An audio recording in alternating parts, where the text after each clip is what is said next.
هل أتى على الإنسان حين من الدهر لم يكن شيئا مذكورا إنا خلقنا الإنسان من نطفة أمشاج نبتليه فجعلناه سميعا بصيرا إنا هديناه السبيل إما شاكرا وإما كفورا إنا أعتدنا للكافرين سلاسل وأغلالا وسعيرا إن الأبرار يشربون من كأس كان مزاجها كافورا عينا يشرب بها عباد الله يفجرونها تفجيرا يوفون بالنذر ويخافون يوما كان شره مستطيرا ويطعمون الطعام على حبه مسكينا ويتيما وأسيرا إنما نطعمكم لوجه الله لا نريد منكم جزاء ولا شكورا إنا نخاف من ربنا يوما عبوسا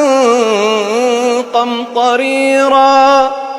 فوقاهم الله شر ذلك اليوم ولقاهم نضرة وسرورا وجزاهم بما صبروا جنة وحريرا متكئين فيها على الأرائك لا يرون فيها شمسا ولا زمهريرا ودانية عليهم ظلالها وذللت قطوفها تذليلا ويطاف عليهم بآنية من فضة وأكواب كانت قوارير من فضة قدروها تقديرا ويسقون فيها كأسا كان مزاجها زنجبيلا عينا فيها تسمى سلسبيلا ويطوف عليهم ولدان مخلدون إذا رأيتهم حسبتهم لؤلؤا منثورا وإذا رأيت ثم رأيت نعيما وملكا كبيرا عاليهم ثياب سندس خضر واستبرق وحلوا أساور من فضة وسقاهم ربهم شرابا طهورا إن هذا كان لكم جزاء وكان سعيكم مشكورا إنا نحن نزلنا عليك القرآن تنزيلا فاصبر لحكم ربك ولا تطع منهم آثما أو كفورا واذكر اسم ربك بكرة وأصيلا ومن الليل فاسجد له وسبحه ليلا طويلا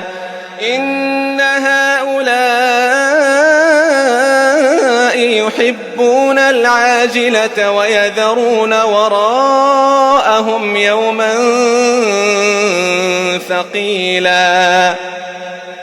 نحن خلقناهم وشددنا أسرهم وإذا شئنا بدلنا أمثالهم تبديلا إن هذه تذكرة فمن شاء اتخذ إلى ربه سبيلا وما تشاءون إلا أن يشاء الله إن الله كان عليما حكيما يدخل من يشاء في رحمته والظالمين أعد لهم عذابا أليما.